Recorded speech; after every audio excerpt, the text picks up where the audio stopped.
things like Confucius and some of those Eastern philosophers and stuff like that. There's so much that is passed down to them. Talk about And then so much of the history we have is because so long we're on that train. it's fantastic enough that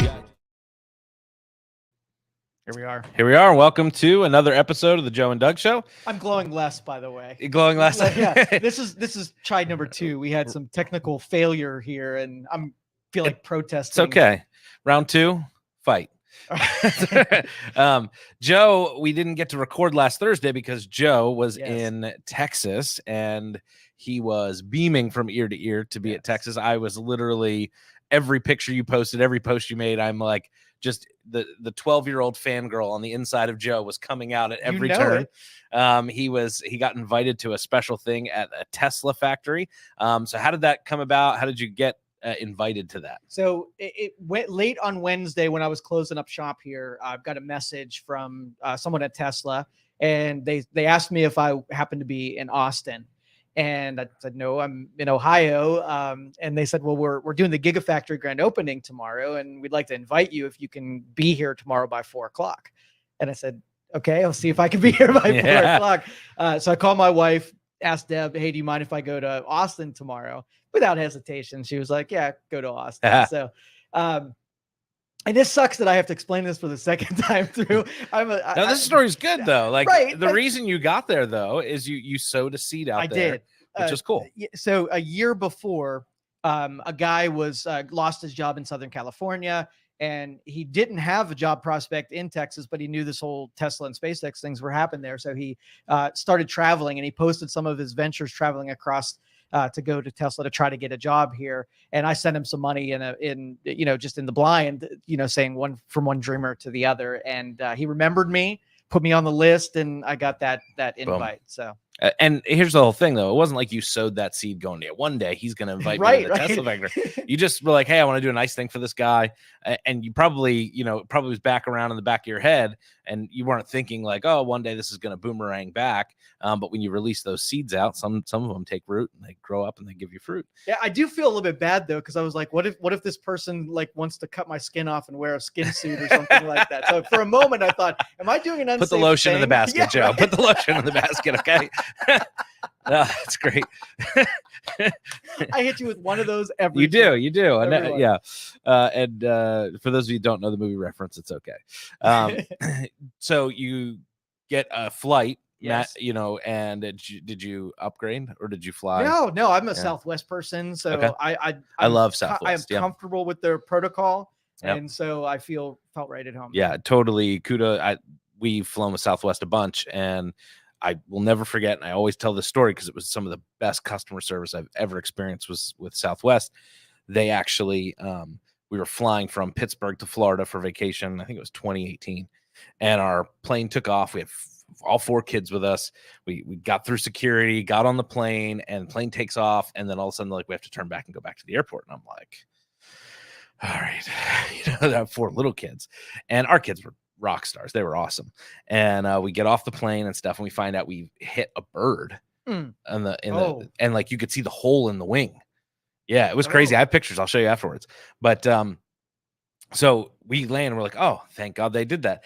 Honestly, when we were in the plane, it felt like the landing gears got stuck. Like you felt it hit the plane and you were kind of like, that's not normal. And people were getting a little nervous and they were like, we're going to turn back right now. And then, they did a little circle, they landed. And then we had to wait like 4 or 5 hours. They couldn't send that plane back up. There was no way to repair it. I mean, there was a hole with the bird hanging out all bloody, the side of the plane. Well, Southwest comes out and they were like, ladies and gentlemen, we're going to handle everything. If you could make a line, they were perfect with it. Here are food vouchers for you and your family. And they gave us like $1,500 in flight vouchers for us to use at any time over the next 12 months and took care of the flight we were on. Like they were just, we're going to take care of this. We're going to make it right. It wasn't even their fault. Mm-hmm. Like it wasn't like their pilot got stuck in Maryland and couldn't get there. like the goose hit the plane. Like if there was one time that could be like, you know what, sorry, this is an act of God, and they could totally pawn it off, but they owned it. And while we were sitting at the airport, we got the email with the flight vouchers, an apology from them. They came around and made sure we were okay, and they did that not just for us, but there was an older couple and stuff like that. And some people switched their flights and got on decided, hey, I'm going to go here and then jump over there.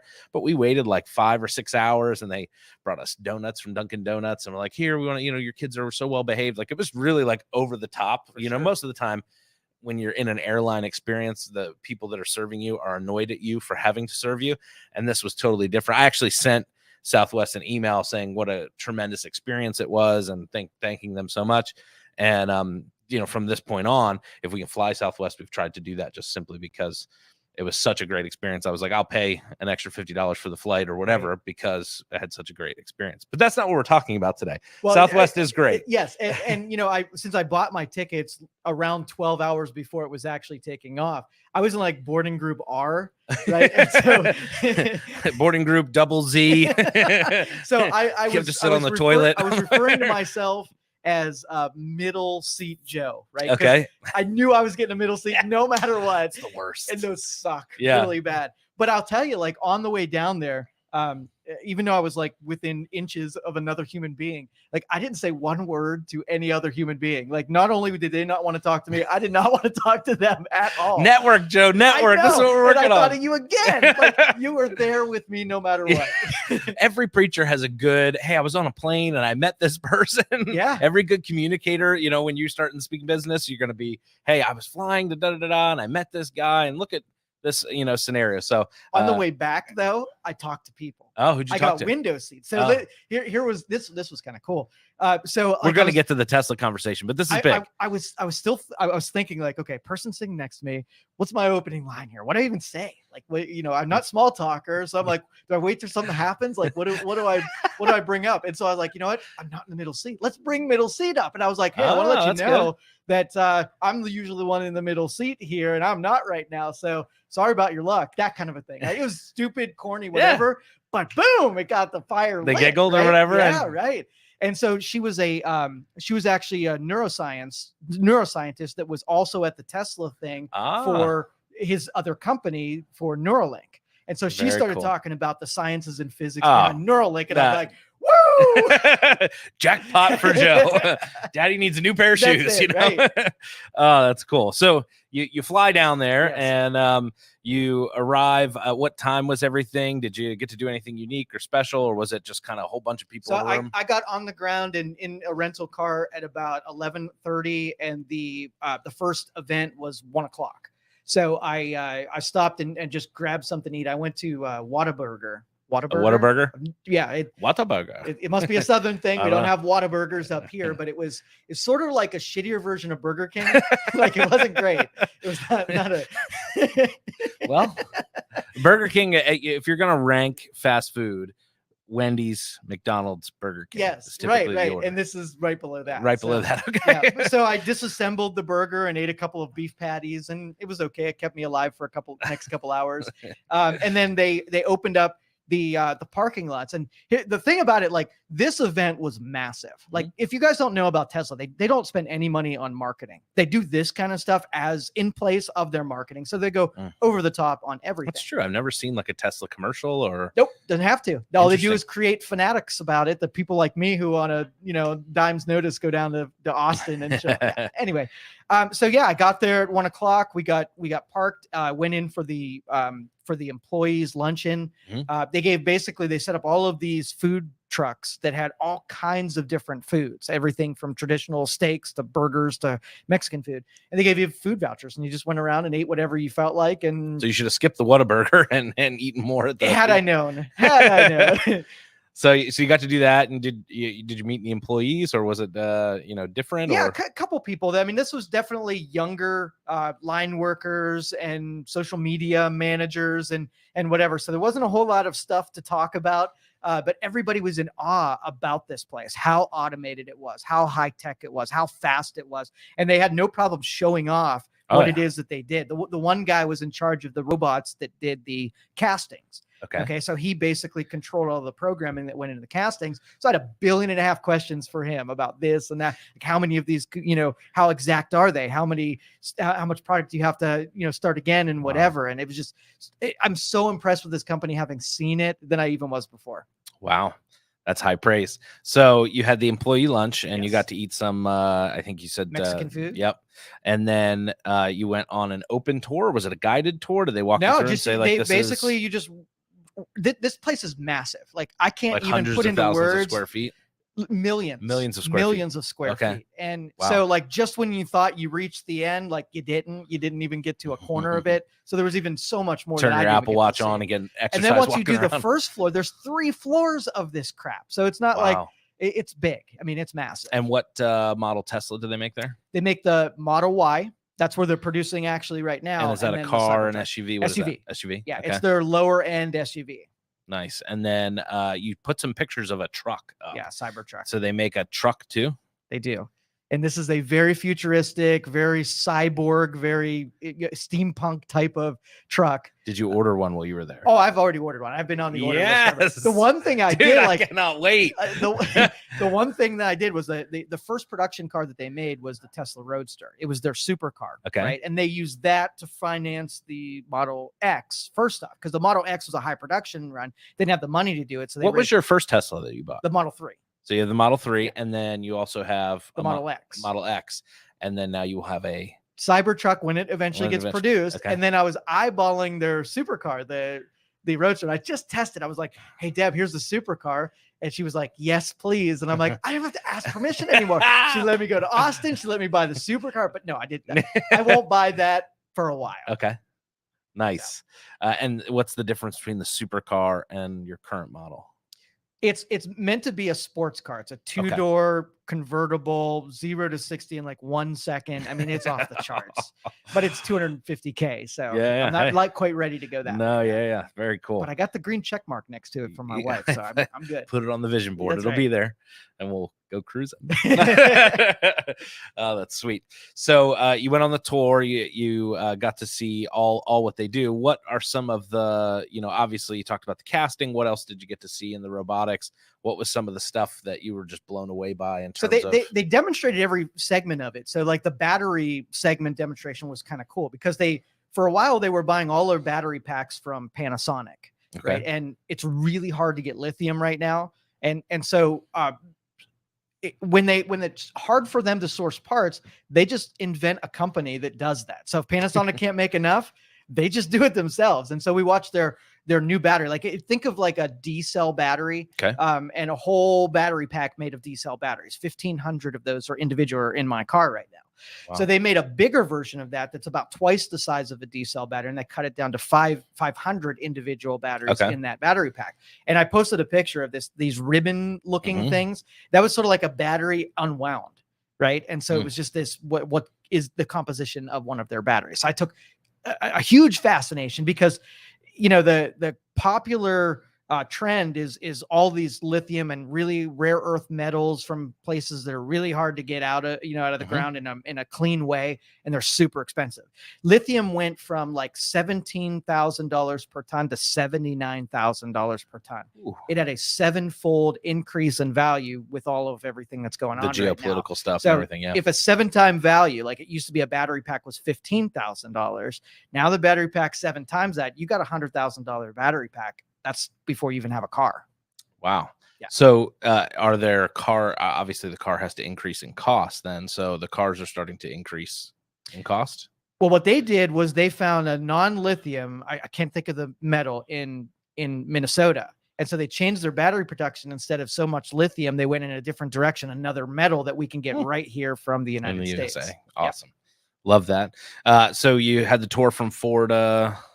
Yeah, we did that. It took every bit of 2 hours to wander aimlessly through that place. Cool.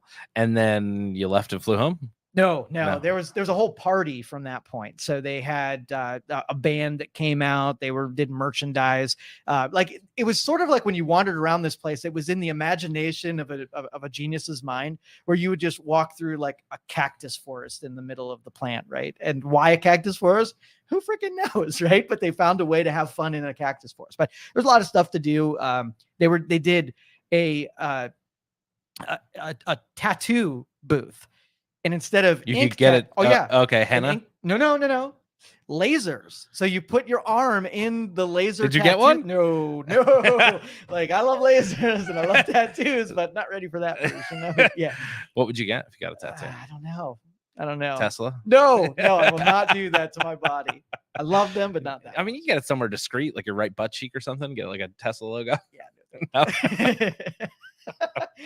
Oh, and so yeah, we stayed until about midnight, and then Cool. the guy that I got to meet, the guy that I helped. That's cool. And then so I actually stayed at his house. I was planning on staying at a hotel, but I wanted to push the limits of whether or not I was going to be, a skin suit or not. So I stayed with the guy that put me on the And list. how was that? It was great. Yeah. They were a family that does a lot of fostering. And so I had a million questions wow. about, what Deb and I like to do. So That's so cool.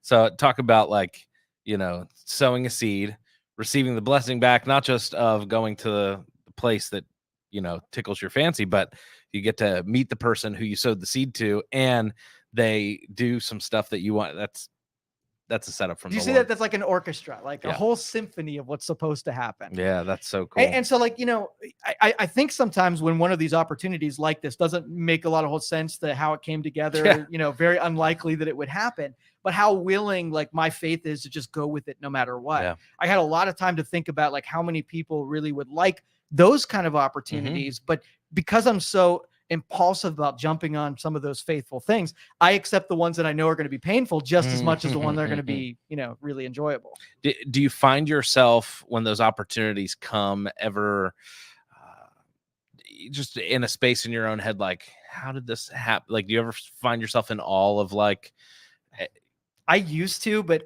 both trying to figure out how they happened and trying to find out why they happened, like I stopped thinking about it because they're so outlandish. You're just like, thank you, let's go. Yeah, I'm going to keep doing what I'm doing, keep churning out whatever those impulses are, and that's the result. Express some gratitude and keep going. Exactly right. Yeah, because it's true, because you can get into that headspace.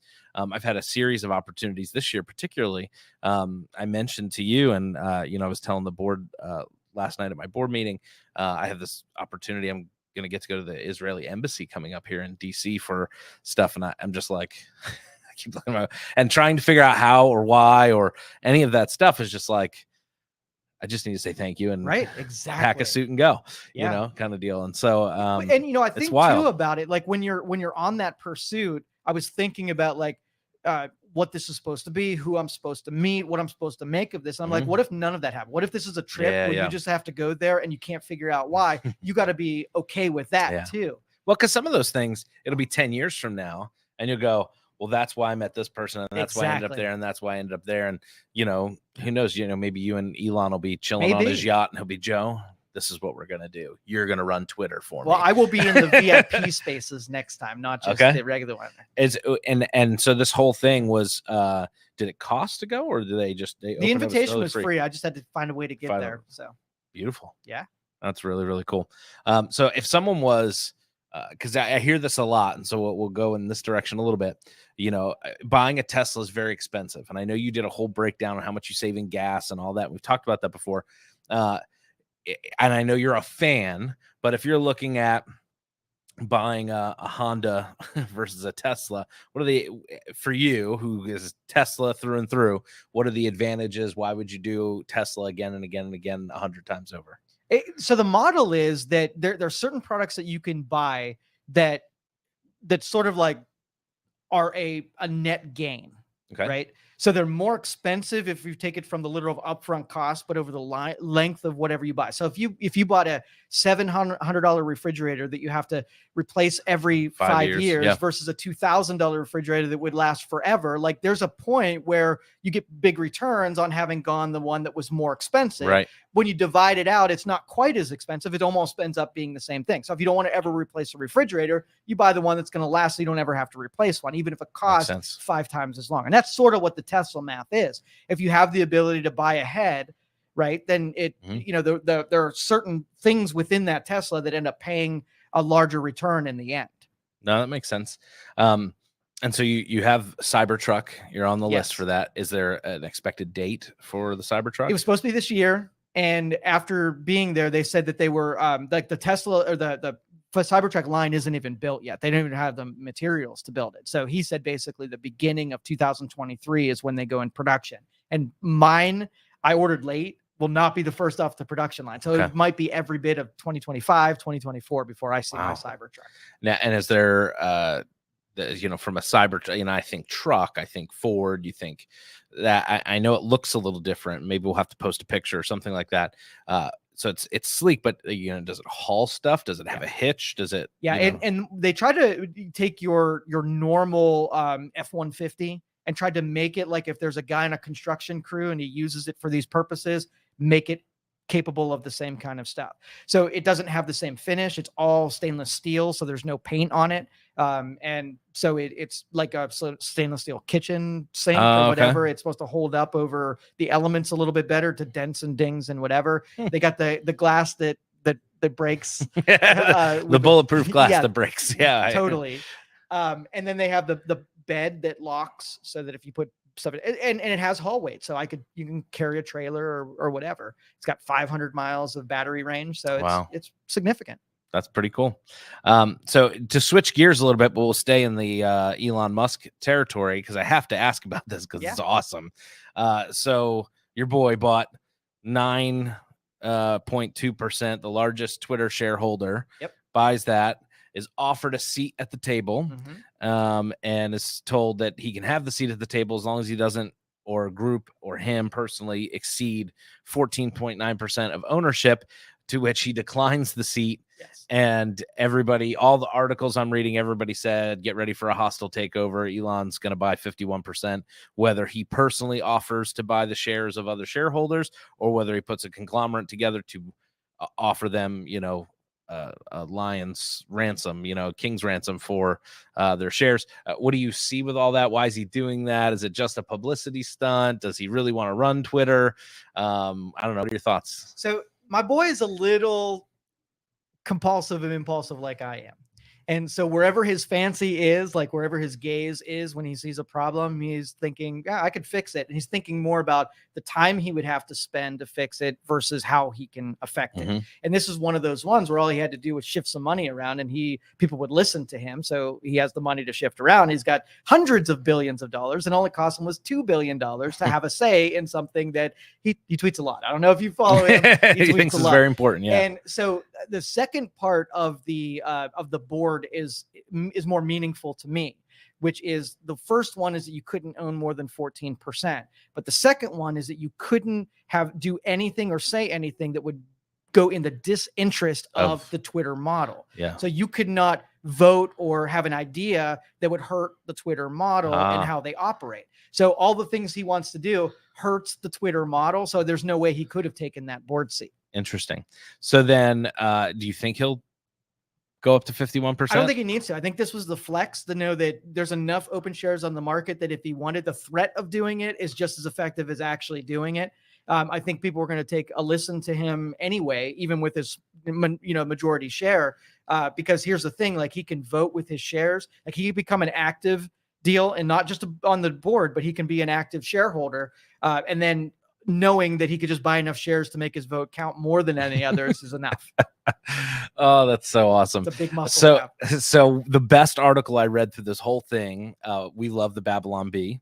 So the CEO of the Babylon Bee got a call from Elon Musk because their Twitter account had been suspended. And he called them to see if it was actually true. So like you can imagine, the Babylon Bee is a pretty prominent social media organization, but you're not anticipating a call from Elon Musk, one of the wealthiest people in the world. And he called to see if it was in fact true.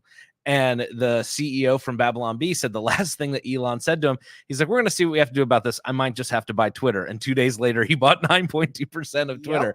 And I'm like, don't be surprised. So here, okay, I'm going to, this section, I'm going to cut out specifically as my idea of how you fix Twitter. And I'm going to cut this version out, let's do it. And I'm going to post it up to Twitter, up to his Twitter feed, and tag Elon Musk on it. So here's my idea. The big objection with Elon is that Twitter is the public square. It has to be respected as something that you go there and you can say whatever you want, and there's nobody, as long as you follow the rules and you get your permit and you're allowed to be there, what comes out of your mouth is not something that will kick you out of the square. So here's my idea. Twitter, the function, Twitter, the platform owner, becomes a tagging company. Okay. So here's how it works. We want to model this after a decentralized, like a crypto type of thing, where it's an agreement system where if people say that something is something, cool, they tag it, right? It's tagged. You don't get to delete it. You don't get to remove it. You don't get to edit it. All you can do is add a piece of information that describes what something is. So me as a user, I have a little panel on the side of my Twitter feed that says, here are all the appropriate tags. The things you don't want to see, put a check on. And then everybody just goes around marking things of what they are. So if something is mean, there's a little mean tag. And if I, as a user, don't want to see mean things, I hit the little mean thing. And then all the things that have been appropriately agreed on as mean disappear, and I don't have to see it. So Twitter doesn't decide anything. All they do is give ability to users to be able to classify things and then have the preferences. So hate speech is the big one. No one wants to see hate speech, or do they? Right? Sure. If you want to see hate speech, the public square is open to everything, no matter what it is. Even if I don't like it, doesn't matter. It's not up to me. I don't have to go and see it if I don't want to. Yeah. It's the, equivalent of, if you don't want you don't like my t-shirt, well, don't look at it. Or you don't like my whatever, you don't have to attend that party or that event or whatever. It's one of those things that I think a lot of people don't understand, and it seems like something really simple that we should get, that at the end of the day, what people say, they can say whatever they want. They should be able to say whatever they want, whether that's Twitter, Facebook, etc. And this idea that it has to agree with who is the problem. So whoever's in charge, whether it's right or left, it tends to be more left, controlling a narrative rather than allowing just open debate and open free market for stuff like that. Well, it's damaging. Well, says who? I mean, that's really what it boils down to. People are like, well, it's dangerous. Well, says who? And that's where you start getting into, well, that you're appealing to authority in that sense. So who's the authority that gets to dictate and determine those things? If the principle's the authority, then I'm cool with that. Yeah, truth should be the authority. Exactly. And if something is like the questions are usually like, if they gang up on you, and a bunch of the mob goes and say everything you say is hate speech, and everybody who has clicked the hate speech thing, you can't see that. But the thing is, if you want to put the energy of Twitter to find truth, right, that's what they would do, is they would find those mob things and figure out how the algorithm sorts through things that are like mob-like. If all of your stuff came from like 10 people, right, then it's probably not truth, but it came over millions of people. What are the chances that you can get 1 million people to say Doug's stuff is hate speech? Yeah. Do you think that a system like that will end up putting people in more of an echo chamber than anything else? But you know what? We've done this over a period of time. I used to frequent a message board they had a group for libertarians, they had a group for Republicans and Democrats, and then they had a no holds barred section. Right. Nice. So you'd go to your little place. That's where I would hang out, though. That's exactly right. You'd go to your own and you're like, this is boring. Whatever. Let me go over there. And that's where everybody ended up tangling. And then everybody would like have refuge and go back and have like their meetings about it, but they go out into the no holds barred thing. So that's what humans do. Yeah. No, that's fascinating. I'm excited to see. I saw Twitter initially jumped like 20% when his announcement came on the stock market. So I'm interested to see if he makes a couple more bold plays with it and some changes come and a new CEO or some new parameters or whatever. It'll be very interesting to see what happens with the market share. And for, people like the former President Trump, and others that are talking about starting these new social media things. Like I've been on Getter. It's basically a Republican Twitter. I mean, more or less. And so to have like the actual free market town square available to everybody again, I think would be huge. Now, would you advocate that? Here's my plight here. When Elon uses that Twitter has become the town square, right? Twitter is a private company, so it isn't the town square. Sure. But because people use them like the town square, it's almost like we took them from what was public and they have final say on to we have to drag them and now force them to do public square things, even though they're a private company. Versus saying let Twitter go do whatever it wants, and if a public square is needed, then let's make a public square and not force a company. I don't want to Sure. tell Twitter what they have to do. You know what I mean? Yeah. So I think this is the tension, though. You've had so much regulation already, and the reason somebody like Elon steps in is Twitter, Facebook, all of those were private companies, and they function in a free and open market. But then, through certain legislation, certain being drugged before congressional committees on both sides, right and left, have drugged them there. They've done certain things to protect their interests because they're a private company. Sure. So they're saying, well, they're going to investigate us and we're going to have to spend millions of dollars in legal fees. Well, I guess we're going to have to do this so that they get off our back. Right. So I understand exactly what you're saying. And my preference would be for everybody to just leave everybody alone. That's always my preference with the government. Just leave me alone, stay out of my life. And I think that's the issue, is that there's already been a push on them that took them. I mean, realistically, when Facebook started and when Twitter started, they were very much just an open public square. People said crazy stuff on some of the things, and the inappropriate stuff. I mean, they had huge issues with pornography and all that sort of stuff. Instagram, all of that in the beginning, they had to figure out, some of that stuff, but as you get into that again, you start limiting some things. You end up limiting. Yeah, like where? I mean, where's the line? You don't want someone to walk up to it and see girly pics up right, there, right? Because they'll stop using your service. Correct. So you have that tension, but if you allow them to be a private company without government pressure on them, and that's the thing, is government's already exerted themselves, both left and right want it to their advantage, and so they use the congressional committees and they use legislation and they use tax dollars and they use all this stuff to force them to do what they want. And so that's the issue. And so when Elon says that Twitter is the public square, I think they really were. And they were and the same thing with Facebook and MySpace, and you go back and look at some of that stuff, like it was not regulated, it was not, and it was an open forum, and you could have at whatever you needed to do. And then realistically, as time's gone on, they've been pushed into the spot that they're in. And you have political agenda, and you have people trying to get on boards and all this sort of stuff, right or left, to try and balance it out so that it could be quote unquote what it was. And then you have other people who are like, well, I'm just going to make a new one. And so it's an interesting predicament, because the libertarian in me is like, well, just leave them the heck alone, and they'll sort things out. And that's the thing. Like, I trust the pendulum swings as long as it has the ability that if someone doesn't like something, they can do a bunch of things that offset it, make it go in the other direction. And then maybe you never get to a place where it's either one thing or another. It's just a tension between those two sides. Yeah. I mean, either way, whether Twitter remains the way that it is, or, fully opens back up and they allow certain things, like, it's ridiculous to me that on Twitter you have like the Ayatollah in Iran, you have terrorist organizations that are able to be on Twitter spouting total nonsense and just horrible stuff, and you don't like some of the stuff the former president said and he can't be on there. Like, to me, that's insane. And there's no consistency.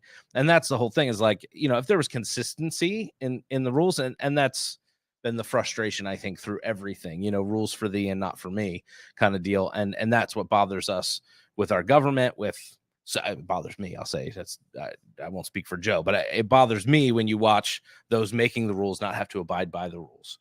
It's frustrating. Yeah, that's a big one. And I see that all the time, even dealing with, governments and just the ability to have, people hate it in their job, right? Sure. When the boss makes a rule and then the boss doesn't have to abide by the rule, everybody's like, well, what the heck?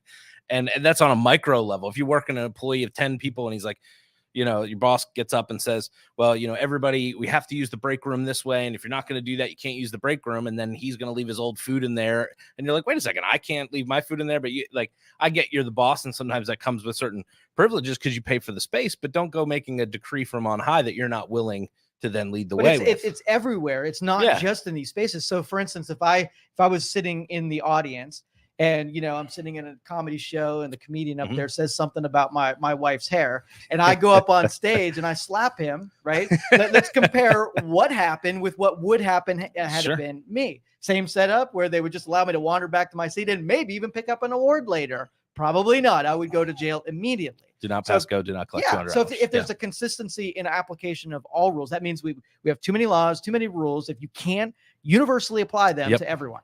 Yeah, I agree. Now, if you've got power and privilege with what you have. Sure. And, I try to also be really fair and be objective when it's application, because it's not taken kindly when you don't, when you pick a favorite and you give people, asterisks next to those rules, it makes everybody else not want to follow the rules. You ever been put in any positions like that? Of course. Yeah, I mean, all the time. It's interesting in the church world.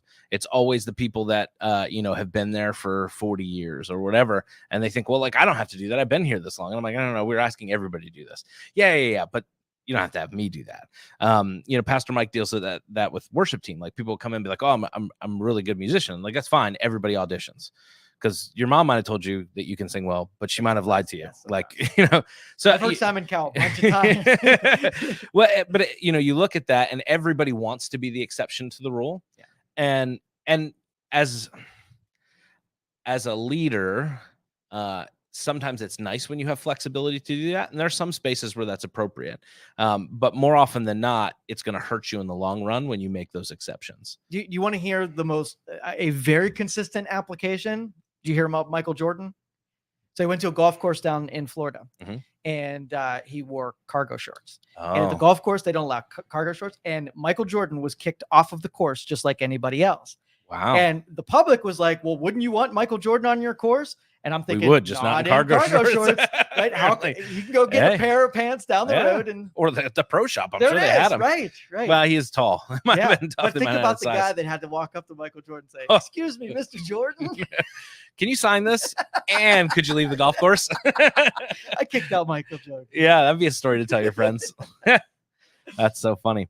Well, I love Elon because he likes to stir things up, and he's a free thinker, and he's a rule breaker, and he does stuff with common sense, and he's willing to experiment, and he's willing to own his stuff. And I have a ton of respect and appreciation for that. I'm sure there's stuff that he believes that or things that he's tried that I'm like, I may not agree with, but I love a lot of what he's doing and the way he's stirring things up and the way he's using his wealth for some good things. Yeah, and I always get this question posed to him, that with his position and his wealth and what he has access to, why doesn't he just solve kind of a societal problem? Did you see that tweet he made? That was great. Yes. And so, like, it's often like anytime he does something, he's like, hey, the Mars is cool, but why don't you do ... and fill in your favorite, charitable event.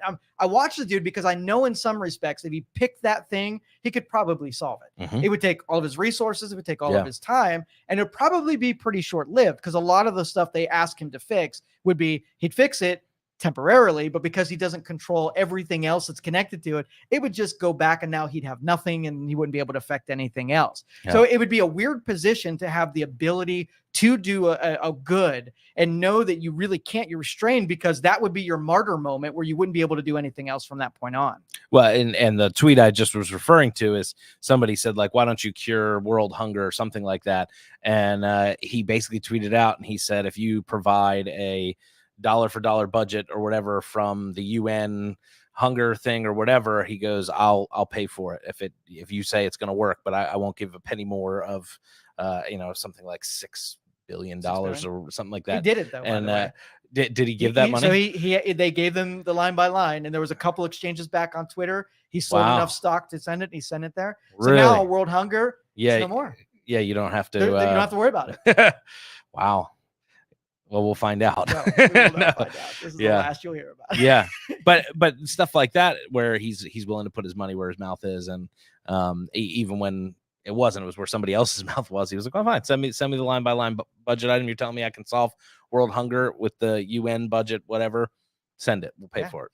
And that's the thing. Anytime you get, consolidated wealth in a person or a government or whatever, they're not capable of solving those problems. All they can do is they can throw money at it, and they can feel better about it, but they can't solve it. Solutions happen in that cultural thing on a city and a township basis where it's your neighbor you're talking about, not some nameless guy in Minnesota. Yeah. Well, I like Elon. You like Elon. You Yes. got to be a Tesla. This was a cool episode. Maybe Elon will see this. Tesla will see it. Hope you do. It's awesome. There we go. And we'll see you on Thursday. Thank you for listening to this show on Youngstown Studio. If you like our programming, we invite you to subscribe to our YouTube channel.